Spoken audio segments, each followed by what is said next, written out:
안녕하세요, 부동산 히어로입니다. 이번 영상은 세대분리, 어디에서도 들을 수 없었던 중요한 것만 알려준다 라는 제목으로 영상을 마련해봤습니다. 그동안 세대분리 관련 여러 영상을 제작했음에도 끊임없이 반복해서 들어오는 질문이 있고 관련 내용을 찾아봐도 뚜렷하게 답을 찾기 힘든 내용이 있었습니다. 이번 영상에서는 이런 내용을 중심으로 확실히 정리를 해드릴 테니까 영상 끝까지 보시고 실질적인 도움 될 수 있길 바랍니다. 제 영상을 꾸준히 보신 분들은 이제 세대분리 성립 기본 조건은 다 알고 계시죠? 그래도 본격적인 설명에 앞서서 간단하게 다시 한번 정리하고 시작하겠습니다.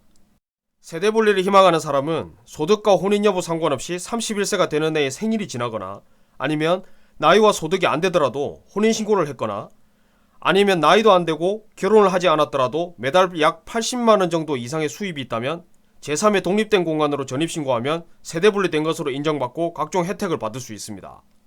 자, 그렇다면 이제부터 멤버십 회원 질문 중에서 반복적으로 질문을 주시고 대부분 정확하게 모르고 있으면서 놓치면 큰일 나는 내용을 정리해 보겠습니다. 먼저 소득 요건 미충족 사례를 보시죠. 대부분 기본 소득 요건은 과거 1년간 평균 소득이 약 80만원을 넘으면 나이와 결혼 유무 상관없이 제3의 공간으로 전입신고해서 완전한 분리세대가 되는 것으로 알고 있습니다. 그런데 여기서 추가로 더 알아야 할 것이 있습니다. 일단 과거 1년간의 평균 수입은 중간에 끊김없이 연속으로 있어야 합니다.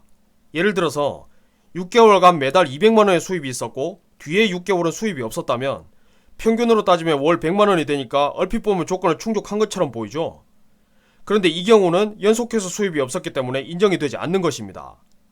그리고 올해 세대분리를 하려면 작년 1년간 평균 소득을 보는 것이 아니라 주택 취득일로부터 과거 1년간 소득을 본다는 것입니다. 작년 1년간 평균 수입 조건을 충족해도 당장 지난달에 수입이 없거나 미달되면 역시 세대분리 자격이 안 되겠죠. 그리고 근로소득자가 아니라 프리랜서나 개인사업자처럼 사업소득을 올리는 분들은 1년이 아니라 2년간 최소한의 수입을 유지하셔야 합니다.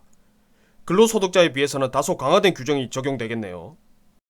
그리고 여기서 가장 중요한 것이 있습니다. 기타 필요한 조건을 모두 충족했다고 하더라도 주택을 취득하는 당일 현재 소득이 없다면 역시 독립된 세대로 인정되지 않고 각종 세금이 정상적으로 중과세됩니다. 만 30세가 안 되면서 미혼 상태에서 세대분리를 고민 중이시라면 지금까지 설명드린 내용 반드시 기억하셔야 되겠습니다. 그렇다면 세대분리를 실제 취득일 이전에 완료해야 각종 세금 중과세로부터 자유로울 텐데 그렇다면 세대분리 관점에서 취득일은 언제로 볼까요? 세대분리 관점에서 취득일과 가장 많이 헷갈리는 경우는 일시적 2주택 상태에서 양도세 중과세 유예기간 판단이나 1주택자 양도세 비과세 여부를 판단하는 경우와 많은 차이가 있습니다. 먼저 양도세 중과세 및 비과세 여부 관점에서 보면 최초 계약일을 기준으로 합니다. 일시적 2주택 유예기간이 2년에서 1년으로 줄어드는 경우를 보죠.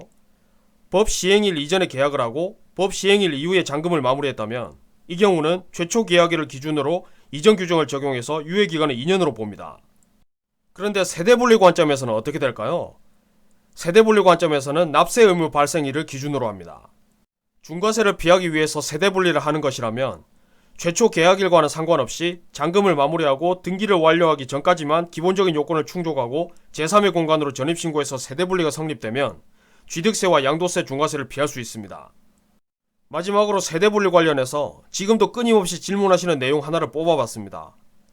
바로 친구 집이나 친척 집에 전입을 해서 내가 독립된 세대주가 될 수 있느냐에 대한 내용인데요. 독립된 출입문으로 출입이 가능한 경우가 아니라면 원칙상 당연히 불가능합니다.